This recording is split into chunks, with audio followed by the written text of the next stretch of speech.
2 secondes et je suis dans ce cimetière. Je suis la longue traînée de sang. Je vois cette femme, Madame Ellie. Elle pleure et me crie de fuir. Elle meurt et je sanglote, la tête sur son corps sans vie. Tout change. Je tombe. Je me suis réveillée en sursaut.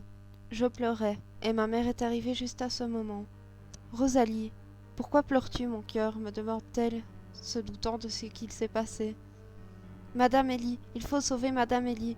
J'étais pas encore bien réveillée, et cette sensation de tomber dans un trou pour m'écraser après n'arrangeait rien du tout. Ma chérie, ça tourne au ridicule. Ce n'est qu'un rêve, et tu dois te reposer pour le bal de demain soir, sans oublier que tu as cours. Oui, tu as raison, je la rassure. Je n'avais pas envie de lutter contre ma mère et lui parler de ce que Chris m'a dit. Elle serait capable de piquer une crise. Elle est ressortie et m'a demandé de me recoucher avant de refermer la porte. Je ne fermais plus l'œil. Je ne voulais pas refaire ce cauchemar encore une fois. En regardant ma table de nuit, j'ai remarqué qu'il manquait une rose et qu'une nouvelle enveloppe m'attendait. J'ai allumé la lampe de chevet et j'ai pris cette enveloppe avec beaucoup d'appréhension. C'était encore écrit avec du sang. Les jours ne sont plus que 2. Pour réaliser ce vœu, ce sang que je savoure est le goût de l'amour. Du sang? Chris ne mange pas de sang, à moins d'être cinglé. Le sang de qui? Madame Ellie. Peut-être est-elle en train de mourir, ou est-ce déjà fait? Il fallait en avoir le cœur net. J'ai dévalé les escaliers et pris le téléphone. On nous avait donné le numéro de tous les profs au début de l'année. Je composais le numéro de Madame Ellie en tremblant. Ça sonnait, puis j'entendais enfin décrocher. Allô? Fait la voix fatiguée de Madame Ellie. Madame Ellie? Dis-je un peu rassurée. Oui, dit-elle tout en bâillant. Rosalie, c'est toi? Pourquoi m'appelles-tu à une heure pareille? Ne me dis pas que tu travailles encore pour le cours, me dit-elle un peu plus réveillée. Non, tout va bien, dis-je. Qu'est-ce qui ne va pas, Rosalie? Me dit-elle, l'air de ne pas me croire. Tu as l'air angoissée. Si tu m'appelles, c'est qu'il y a une raison. Là, je me suis sentie un peu stupide. Comment j'allais la convaincre que tout allait bien alors que ce n'était pas le cas du tout? Non, ça va, excusez-moi, mais vous allez bien? Je lui demande, toujours angoissée par ce mauvais rêve. Bah, je vais comme quelqu'un qui a été sorti de son sommeil, me dit-elle simplement. Ok, dis-je, désolée et mal à l'aise. Elle devait me prendre pour une folle. Tu es sûre que ça va? Me demande-t-elle d'une voix tracassée. Oui, madame, dis-je. Je contrôle la situation. D'accord, dit-elle d'un genre peu convaincu. Rosalie, fais attention à toi. Oui, madame, dis-je. À demain.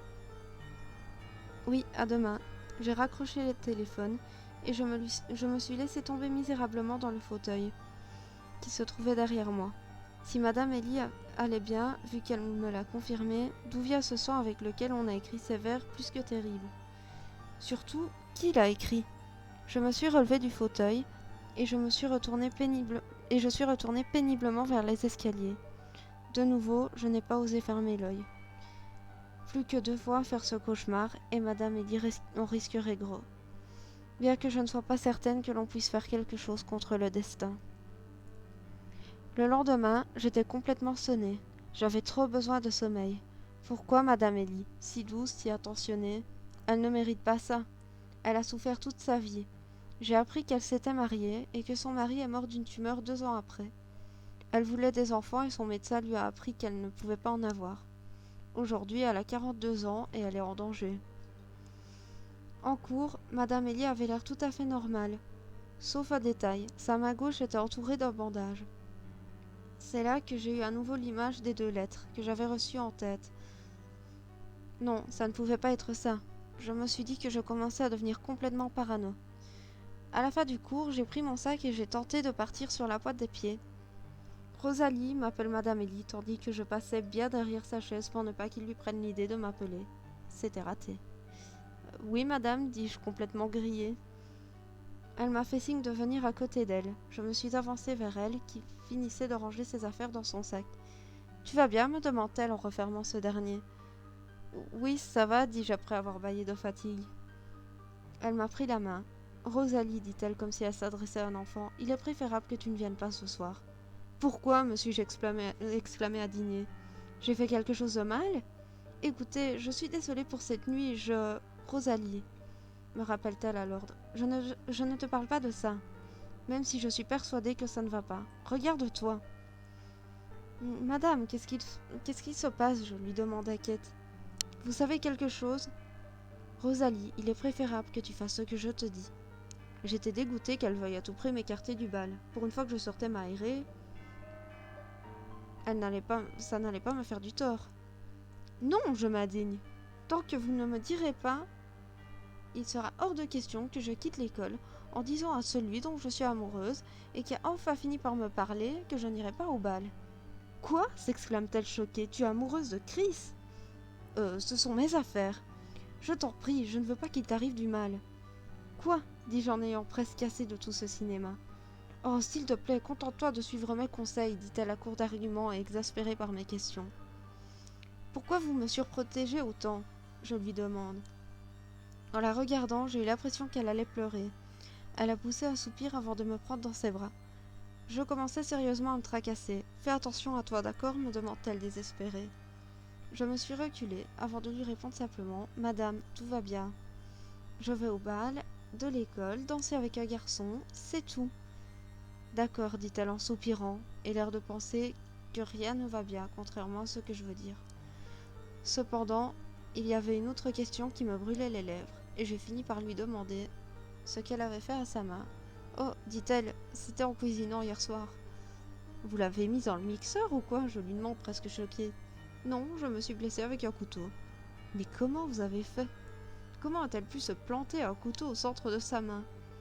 Car vu la manière dont le bordage était mis, la blessure devait se situer au centre. Une fausse manœuvre, ça arrive, me dit-elle. Je la trouvais un peu forte, cette fausse manœuvre, mais j'allais pas non plus m'immiscer dans sa vie privée, après tout.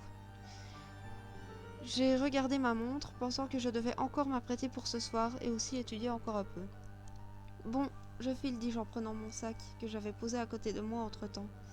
À ce soir alors? Oui, soupire-t-elle, à ce soir. Je me suis dépêchée car je voulais être sûre de pouvoir étudier un peu avant de m'apprêter. Soudain, j'ai reçu un texte de ma mère disant qu'elle m'attendait à la sortie car elle voulait absolument qu'on aille acheter une robe pour ce soir et qu'on aille chez la coiffeuse pour qu'elle me fasse, je cite, une jolie coiffure.